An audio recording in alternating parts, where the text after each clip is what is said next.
Sahabat-sahabatku yang dirahmati Allah, Assalamualaikum warahmatullahi wabarakatuh. Istri-istri Rasulullah Muhammad Shallallahu Alaihi Wasallam adalah sosok yang memiliki peran penting dalam sejarah Islam. Mereka tidak hanya berperan sebagai pendamping beliau dalam kehidupan pribadi, tetapi juga memiliki peran signifikan dalam penyebaran dan pembentukan ajaran Islam. Dengan berbagai karakter, latar belakang, dan pengalaman hidup yang berbeda, istri-istri Rasulullah Muhammad Shallallahu Alaihi Wasallam memberikan kontribusi yang beragam dalam mendukung misi kenabian beliau. Pada video sebelumnya telah kita kupas istri Rasulullah yang kedua. Mari kita kupas lebih dalam istri Rasulullah yang ketiga.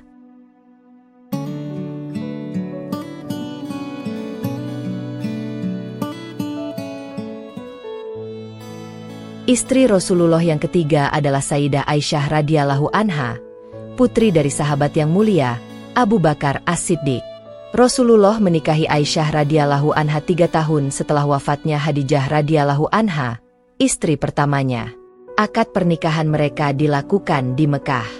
Saat itu, Aisyah berusia 6 tahun, namun baru digauli oleh Rasulullah Muhammad ketika Aisyah mencapai usia 9 tahun. Dari semua istri Rasulullah, hanya Aisyah yang dinikahi saat masih gadis dan masih perawan. Istri lainnya adalah janda. Yang menjadi wali saat pernikahan Rasulullah dengan Aisyah adalah Abu Bakar, ayah Aisyah sendiri. Pernikahan Rasulullah dengan Sayyidah Aisyah terjadi berdasarkan petunjuk langsung dari Allah. Sebelum menikahi Aisyah, Rasulullah mendapat isyarat tersebut melalui mimpi yang dialaminya sebanyak 3 kali. Mimpi seorang nabi adalah wahyu yang harus diikuti. Aisyah radhiyallahu anha menceritakan bahwa Rasulullah bersabda kepadanya, "Aku bermimpi tentangmu selama 3 malam. Malaikat membawa kamu dalam sebuah tempat yang terbuat dari sutra. Lalu malaikat itu berkata, 'Ini adalah istrimu.' Aku kemudian membuka wajahmu dan ternyata engkau di dalamnya." Aisyah kemudian menyatakan, "Jika ini datangnya dari Allah, maka akan berlanjut, ya Rasulullah." Hadits riwayat Muslim. Pernikahan Rasulullah dengan Aisyah tidaklah dilakukan karena nafsu jasmani seperti layaknya manusia pada umumnya. Hal ini penting untuk dicatat dan dipahami agar tidak terjadi kesalahpahaman. Rasulullah menjalani pernikahan tersebut sebagai bagian dari petunjuk dan wahyu yang diterimanya dari Allah, dengan tujuan dan hikmah yang mendalam dalam menjalankan tugas kenabian dan menyebarkan ajaran Islam. Saudara-saudaraku yang dirahmati Allah, Rasulullah Muhammad Shallallahu Alaihi Wasallam menikahi Sayyidah Aisyah semata-mata berdasarkan wahyu yang diterima dari Allah. Melalui mimpi yang berulang kali, Allah menyuruh Nabi untuk menikahinya karena kebaikan dan kemaslahatan yang tersirat dalam menjadi istri Rasulullah. Meskipun usianya masih muda, kecerdasan luar biasa yang dimiliki Aisyah memungkinkannya untuk merekam banyak detail kehidupan Rasulullah yang tidak terjangkau oleh para sahabatnya. Dari sinilah, Aisyah banyak meriwayatkan hadits dan menjadi sumber intelektual utama pada zamannya, memberikan kontribusi besar bagi ilmu pengetahuan Islam. Aisyah memiliki reputasi intelektual yang sangat terhormat, karena diakui sebagai wanita yang paling cerdas pada zamannya, bahkan kecerdasannya melampaui kecerdasan banyak laki-laki. Urwah bin Zubair bin Awam pernah mengungkapkan, "Aku belum pernah melihat seseorang yang lebih paham soal halal dan haram, syair dan pengetahuan tentang kesehatan seperti Aisyah." Dalam riwayat lain disebutkan, "Aku belum pernah menemui seseorang yang lebih paham tentang Al-Quran, hukum halal haram, fikih, syair, kesehatan, sejarah bangsa Arab, dan nasab seperti Aisyah." Muhammad bin Syihab al-Zuhri bahkan menyatakan, seandainya ilmu seluruh manusia dikumpulkan, termasuk ilmu dari istri-istri Rasulullah, maka belum akan dapat mengalahkan keluasan ilmu yang dimiliki oleh Siti Aisyah. Pujian yang tinggi ini menunjukkan betapa pentingnya kontribusi Aisyah dalam penyebaran dan pemeliharaan ilmu pengetahuan Islam. Semoga Allah senantiasa meridha dan memberkahi ilmu yang telah dipelajarinya dan disebarkan kepada umat Islam.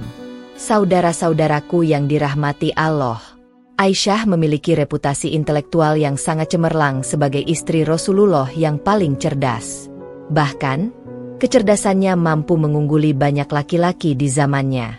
Urwah bin Zubair bin Awam pernah menyatakan, "Aku belum pernah melihat seseorang yang lebih memahami urusan halal haram, syair, pengetahuan tentang kesehatan, dan pengetahuan lainnya seperti yang dimiliki oleh Aisyah.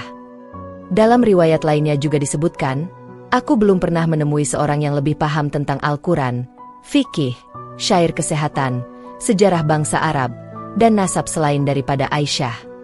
Pernyataan ini menunjukkan betapa luasnya pengetahuan yang dimiliki oleh Aisyah dalam berbagai bidang ilmu.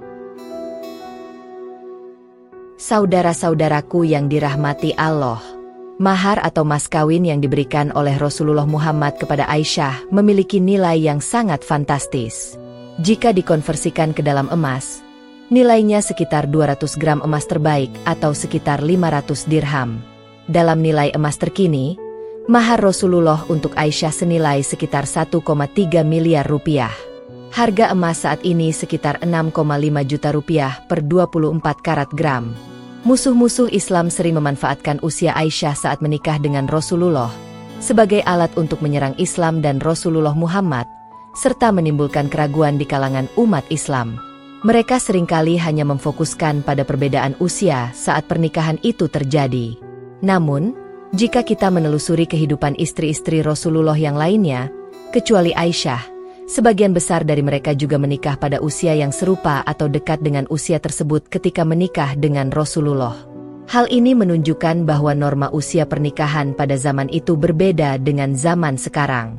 Pernikahan pada usia muda bukanlah sesuatu yang dianggap aneh pada masa itu, dan itu adalah bagian dari norma sosial yang berlaku. Perlu diingat bahwa kecerdasan dan kedewasaan seseorang tidak hanya diukur dari usia fisiknya, tetapi juga dari konteks budaya dan kondisi sosial saat itu. Gadis-gadis pada zaman itu seringkali lebih matang secara sosial dan memiliki tanggung jawab yang besar dibandingkan dengan zaman modern. Aisyah pernah menghadapi tuduhan serius ketika dirinya tertinggal dari rombongan Rasulullah Muhammad. Ada anggapan bahwa ia terlibat zina dengan salah seorang anggota pasukan Rasulullah. Dalam konteks Islam, tuduhan semacam ini sangat berat, mengingat hukuman bagi pelanggaran semacam itu adalah rajam sampai mati. Setiap kali Rasulullah Muhammad akan melancarkan ekspedisi Ghazwah, ia seringkali mengundi istri-istrinya untuk menentukan siapa yang akan menemaninya. Pada suatu kesempatan, Aisyah beruntung terpilih untuk ikut serta. Dalam perjalanan, Aisyah dibawa di dalam sebuah kereta kecil yang tertutup, di atas seekor unta. Saat perjalanan pulang setelah ekspedisi, rombongan Rasulullah berhenti sejenak untuk istirahat. Aisyah turun dari kereta untuk keperluan pribadi dan saat kembali, ia menyadari bahwa kalungnya hilang. Aisyah pun kembali ke tempat di mana ia tadi untuk mencarinya. Setelah menemukan kalungnya, ia mendapati bahwa rombongan Rasulullah sudah bergerak pergi, mengira ia masih berada di dalam kereta. Aisyah menunggu di tempat itu dengan harapan rombongan akan menyadari kehilangannya dan kembali mencarikannya. Setelah menunggu lama di tempat itu, Aisyah merasa mengantuk dan akhirnya tertidur. Pada pagi harinya, Safwan bin Mu'attal, salah seorang anggota pasukan Rasulullah yang juga tertinggal karena alasan tertentu, menemukannya dan membantunya kembali ke Madinah. Namun, setibanya di Madinah, muncul rumor tidak sedap yang menyebutkan bahwa Aisyah telah berzina dengan Safwan. Rumor ini semakin berkembang karena Aisyah harus berbaring sakit selama sebulan setelah pulang, yang semakin memperburuk situasi dan membuat gosip tersebut semakin liar. Selama masa sakitnya, Aisyah mulai merasa ada yang tidak beres. Rasulullah Muhammad tampak semakin menjauh dan enggan berkomunikasi dengannya. Aisyah akhirnya mengetahui adanya tuduhan terhadap dirinya dari Mistah. Merasa sedih dan tertekan, Aisyah meminta izin kepada sang Rasul untuk kembali ke rumah ibunya agar ia bisa menenangkan diri. Sesampainya di rumah, Aisyah bertanya kepada ibunya mengenai situasi yang terjadi. Ibunya menjawab dengan penuh pengertian, "Wahai putriku, jangan terlalu khawatir tentang hal ini. Demi Allah, tidak ada wanita yang dicintai suaminya dan memiliki istri-istri lain yang tidak akan menghadapi gosip semacam ini dari istri-istri suaminya yang lain." Aisyah mendengar nasihat ibunya dan pergi ke kamarnya dengan perasaan sedih, sambil menangis mengatasi semua yang terjadi. Pada pagi harinya, Rasulullah Muhammad, yang belum menerima petunjuk dari Allah mengenai situasi ini, memanggil Ali bin Abi Thalib dan Usamah bin Zaid untuk meminta nasihat mereka. Usamah mengatakan dengan penuh keyakinan, "Wahai Rasulullah, pertahankanlah istrimu. Demi Allah, kami hanya mengetahui kebaikan darinya dan tidak ada yang buruk." Di sisi lain, Ali bin Abi Thalib menyarankan, "Wahai Rasulullah, Allah tidak membatasi dirimu hanya pada Aisyah. Masih banyak perempuan lain. Namun, engkau bisa menanyakan kepada pelayan wanita Aisyah, Barirah, untuk mendapatkan informasi lebih lanjut." Rasulullah Muhammad Shallallahu Alaihi Wasallam lalu memanggil Barirah, pelayan Aisyah, dan menanyakan apakah ada hal yang mencurigakan tentang Aisyah. Barirah menjawab dengan tulus, "Tidak, demi Allah yang telah mengirimkanmu kebenaran, saya tidak pernah melihat sesuatu yang salah dari Aisyah. Hanya saja, kadang-kadang, karena usianya yang masih muda, ia sering tertidur dan meninggalkan adonan keluarga yang kemudian dimakan oleh kambing." Setelah situasi semakin memanas, Rasulullah Muhammad naik ke mimbar untuk menyampaikan perintah kepada para pengikutnya. Ia meminta agar Abdullah bin Ubay bin Salul, yang telah memfitnah keluarganya, dihukum. Sa'id bin Mu'adz segera berdiri dan berkata, "Wahai Rasulullah, demi Allah, aku akan melindungimu. Jika orang itu dari Bani Aus, aku akan memastikan dia dihukum. Namun, jika dia berasal dari Bani Hazraj, perintahkanlah kami, dan kami akan melaksanakan perintahmu." Namun, Sa'id bin Ubadah, pimpinan Bani Hazraj, berdiri dan menyanggah, "Demi Allah, apa yang kau katakan tidak benar. Kami tidak akan membunuhnya, dan kau tidak akan mampu membunuhnya." Usaid bin Hudhair kemudian ikut berdiri dan menanggapi Sa'id bin Ubadah, "Kau yang salah. Demi Allah, kami akan membunuhnya. Kau hanya membela temanmu yang munafik." Ketegangan antara Bani Aus dan Bani Hazraj pun meningkat. Melihat potensi konflik yang bisa pecah antara kedua kelompok ini, Rasulullah Muhammad memilih untuk meredakan situasi dengan membiarkan mereka. Selama 2 malam dan 1 hari, Aisyah terus-menerus menangis. Ia ditemani oleh orang tuanya dan seorang wanita Ansyar yang turut menghibur dan menangisinya. Tidak lama setelah itu, Rasulullah Muhammad Shallallahu Alaihi Wasallam datang untuk mengunjunginya. Meski telah berlalu lebih dari 1 bulan tanpa firman dari Allah mengenai kasus ini, Rasulullah Muhammad akhirnya berbicara. Setelah duduk, beliau mengucapkan tasyahud dan berkata, "Wahai Aisyah, aku telah mendengar berbagai informasi mengenai dirimu. Jika kamu tidak bersalah, Allah akan menunjukkan kebenaranmu. Namun, jika kamu memang melakukan kesalahan, mintalah ampunan kepada Allah dan bertobatlah, karena Allah akan menerima tobat hambanya yang mengakui dosanya dan bertobat." Setelah mendengar perkataan Rasulullah Muhammad, Aisyah berhenti menangis. Ia meminta kepada orang tuanya untuk menyampaikan apa yang ingin ia katakan kepada sang Rasul, tetapi mereka tidak tahu harus berkata apa dan akhirnya memilih untuk tidak menyampaikan apapun. Aisyah, dalam keputusasaannya, berkata dengan penuh keyakinan, "Demi Allah, aku tahu engkau telah mendengar cerita ini tentang tuduhan terhadapku, hingga seakan-akan cerita itu tertanam dalam pikiranku, dan membuatmu mempercayainya. Sekarang, meskipun aku bersumpah bahwa aku tidak bersalah dan Allah tahu aku tidak bersalah, engkau mungkin tidak akan mempercayai kata-kataku. Sebaliknya, jika aku mengaku melakukan hal itu padahal aku tidak melakukannya, engkau pasti akan mempercayainya. Demi Allah, aku tidak bisa menemukan perbandingan yang lebih tepat untuk situasi ini selain dengan apa yang pernah dialami ayah Nabi Yusuf, yang berkata, 'Kesabaran adalah sikap yang paling tepat untuk menghadapi apa yang engkau nyatakan, dan hanya Allah yang bisa dimintai pertolongan.' Setelah itu, Aisyah berbalik dan berbaring di tempat tidurnya dengan penuh kesedihan. Tidak lama kemudian, wahyu turun kepada Rasulullah Muhammad Shallallahu Alaihi Wasallam. Beliau kemudian berkata kepada Aisyah, "Aisyah, Allah telah menyatakan bahwa kamu tidak bersalah." Ibu Aisyah segera berkata kepada putrinya, "Berdirilah dan hampiri Rasulullah." Namun, Aisyah menjawab, "Demi Allah, aku tidak akan menghampiri beliau atau berterima kasih kepada siapapun selain Allah." Kemudian, Rasulullah Muhammad menyampaikan ayat-ayat yang telah diturunkan oleh Allah untuk mengklarifikasi situasi ini. Al-Quran Surah An-Nur ayat 11-20. Dalam berbagai riwayat, seperti yang tercatat dalam kitab Asbabun Nuzul oleh Al-Wahidi dan Tafsir Al-Jalalain, diceritakan bahwa suatu hari, istri Rasulullah Muhammad, Hafsyah, menemukan Nabi sedang bersama budak perempuannya, Maryah Al-Qibtiyah, saat giliran Hafsyah. Hal ini terjadi di rumah dan tempat tidur Hafsyah, yang membuatnya sangat kesal. Sebagai respons, Rasulullah Muhammad bersumpah untuk tidak lagi menyentuh Maryah dan meminta Hafsyah untuk tidak memberitahukan kejadian ini kepada siapapun. Namun, Allah kemudian membatalkan sumpah tersebut, karena menyetubuhi budak dalam konteks ini adalah hal yang halal bagi Nabi. Hafsyah kemudian menceritakan kejadian tersebut kepada Aisyah, yang pada gilirannya menyebarkan informasi ini kepada istri-istri Nabi yang lain. Ketika Rasulullah Muhammad mengetahui bahwa Hafsyah dan Aisyah telah menyebarkan cerita ini, Allah memberitahunya. Rasulullah pun marah dan Allah menurunkan ayat yang mengingatkan bahwa jika beliau mau, beliau bisa menceraikan mereka semua dan menggantinya dengan istri-istri yang lebih baik. Rasulullah Muhammad SAW memutuskan untuk tidak mengunjungi para istri beliau selama sebulan penuh. Setelah 29 hari berlalu, Rasulullah Muhammad akhirnya mengunjungi Aisyah. Aisyah berkata kepadanya, "Wahai Rasulullah, engkau bersumpah tidak akan mengunjungi istri-istrimu selama sebulan, tetapi hari ini masih hari ke-29.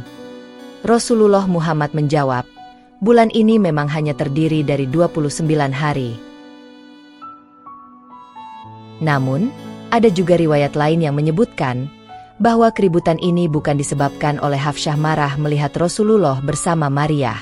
Sebaliknya, keributan tersebut dikatakan terjadi karena Hafsyah tidak menyukai bau madu yang diminum Rasulullah di rumah istri beliau yang lain, Zainab binti Jahsy.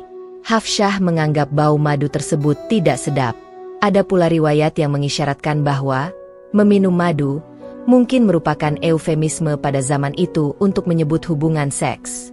Pada hari-hari terakhir kehidupannya, ketika sakit Rasulullah Muhammad semakin parah, beliau meminta untuk dirawat di rumah Aisyah. Al-Abbas dan Ali bin Abi Thalib membantunya menuju rumah tersebut, dengan kaki beliau terseret di tanah karena keadaannya yang semakin lemah. Dalam Sahih Bukhari, sebuah koleksi hadits yang dianggap sangat sahih, Aisyah melaporkan, Rasulullah Muhammad SAW sering berkata selama sakitnya, yang mengakhiri hidupnya, "Wahai Aisyah, aku masih merasakan sakit dari makanan yang aku makan di Khaibar, dan sekarang aku merasa seolah-olah pembuluh darahku sedang dipotong oleh racun tersebut." Hadis Sahih Bukhari 4428. Sakit Rasulullah Muhammad SAW semakin memburuk, dan di saat-saat terakhirnya, beliau sering berdoa, "Ya Allah, ampunilah aku, kasihanilah aku, dan izinkanlah aku bergabung dengan teman-teman yang tertinggi di surga." Beliau pun wafat, dan Aisyah menceritakan bahwa saat-saat terakhir, air liur beliau bercampur dengan air liur sang Nabi. Namun, ada beberapa riwayat dari kalangan Syiah yang menyebutkan bahwa kematian Nabi Muhammad disebabkan oleh racun yang diduga disisipkan oleh Aisyah yang bekerja sama dengan Hafsyah. Dalam berbagai riwayat syahih, termasuk dari Umar bin Khattab, Aisyah, dan sahabat-sahabat Nabi Muhammad lainnya, disebutkan bahwa di antara ayat-ayat yang diturunkan oleh Allah kepada Rasulullah Muhammad SAW, ada ayat-ayat yang membahas hukum rajam dan menyusui orang dewasa, agar menjadi mahram. Namun, ayat-ayat tersebut tidak lagi ditemukan dalam Al-Quran yang ada saat ini. Menurut sebuah hadits Hasan, Aisyah melaporkan bahwa ketika umat muslim disibukkan dengan prosesi pemakaman Rasulullah Muhammad SAW, seekor domba masuk ke kamarnya dan memakan kertas yang berisi catatan ayat-ayat tersebut. Para ulama berpendapat bahwa kejadian ini merupakan salah satu bentuk nasakh, yaitu pembatalan pada ayat-ayat Al-Quran, di mana lafaz atau bacaannya dihapus, tetapi hukumnya tetap berlaku. Selain dikenal karena kecerdasannya, Aisyah juga terkenal dengan sifat jujur dan terbukanya. Ia seringkali tanpa ragu mengungkapkan pendapatnya, terutama ketika merasa ada hal yang tidak sesuai. Contohnya, suatu ketika ada orang-orang yang berbicara di hadapannya tentang hal-hal yang membatalkan sholat, seperti anjing, keledai, dan perempuan, jika mereka berjalan di depan orang-orang yang sedang sholat. Aisyah langsung menanggapi, "Apakah kalian menyamakan kami, perempuan, dengan anjing?" Aisyah juga menceritakan bahwa Rasulullah Muhammad sering melakukan sholat ketika ia sedang tidur di tempat tidurnya yang terletak di tengah-tengah antara Rasulullah dan kiblat. Ketika Aisyah membutuhkan sesuatu, ia akan diam-diam keluar karena merasa tidak nyaman menghadapi Rasulullah. Pada kesempatan lain, Aisyah mengungkapkan pandangannya mengenai perempuan-perempuan yang memberikan diri mereka kepada Rasulullah Muhammad. Ia bertanya, dapatkah seorang perempuan memberikan dirinya kepada seorang pria? Namun, tidak lama kemudian, Allah menurunkan ayat Al-Quran, Surah Al-Ahzab ayat 51, yang mengizinkan Rasulullah Muhammad untuk menyetubuhi perempuan-perempuan tersebut.